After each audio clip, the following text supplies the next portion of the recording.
Sensorial ഏരിയയിൽ വരുന്നുള്ള മറ്റൊരു important ആയിട്ടുള്ള ഒരു മെറ്റീരിയലാണ് കളർ ടാബ്ലറ്റ്. കളർ ടാബ്ലറ്റിൽ 3 ബോക്സസ് ആയിട്ടാണ് നമുക്ക് വരുന്നത്. വുഡൻ ബോക്സ് ആണ്. വുഡൻ ബോക്സിൽ ആദ്യത്തെ ബോക്സ് 1ൽ വരുന്നുള്ളത് പ്രൈമറി കളേഴ്സും ബോക്സ് 2ൽ വരുന്നുള്ളത് പ്രൈമറി, സെക്കൻഡറി, ടെറിറ്ററി, ന്യൂട്രൽ കളേഴ്സുമാണ്. അതേപോലെ ബോക്സ് 3ൽ വരുന്നുള്ളത് നമ്മുടെ ഈ ഒരു 9 കളേഴ്സിൻ്റെ 7 ഷെയ്ഡ്സ് ആണ്. ഡാർക്ക്, ലൈറ്റ് എന്നിങ്ങനെ 7 ഷെയ്ഡ്സ് ആണ് നമുക്ക് ബോക്സ് 3ൽ വരുന്നുള്ളത്. ഇതിൽ നമ്മൾ ബോക്സ് 1ൽ വരുന്നുള്ളത് പ്രൈമറി കളേഴ്സ് ആയിട്ടുള്ള റെഡ്, ബ്ലൂ, യെല്ലോ.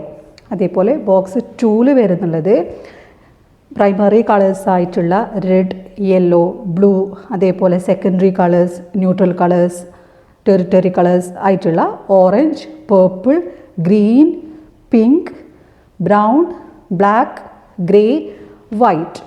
ബോക്സ് 3ൽ നമുക്ക് ഈ 9 കളേഴ്സിൻ്റെ 7 ഷെയ്ഡ്സ്. ഓക്കെ, ഇതിൽ നമുക്ക് എന്ത് ചെയ്യാം, ബോക്സ് 1ൻ്റെ പ്രസൻറ്റേഷൻ എങ്ങനെയാണെന്ന് നോക്കാം. ലിഡ് ഓപ്പൺ ചെയ്ത് അതിലേക്ക് നമ്മൾ ബോക്സ് വെച്ച് നമ്മുടെ റൈറ്റ് ഹാൻഡിൻ്റെ ഇൻഡെക്സ് ഫിംഗർ യൂസ് ചെയ്തുകൊണ്ട്, മീൻസ് ഇൻഡെക്സ് തം ഫിംഗർ യൂസ് ചെയ്തുകൊണ്ട് നമ്മൾ ഈ ഒരു വുഡൻ പാനലിൽ നമ്മൾ എന്ത് ചെയ്യുന്നുണ്ട്, ഹോൾഡ് ചെയ്ത് മാറ്റിലേക്ക് റാൻഡംലി പ്ലേസ് ചെയ്യുന്നു. ഇതിന് നമ്മൾ മാച്ചിങ് ഓർ പെയറിംഗ് ആക്ടിവിറ്റിയാണ് ഫസ്റ്റ് പ്രസൻറ്റേഷൻ ആയിട്ട് വരുന്നത്.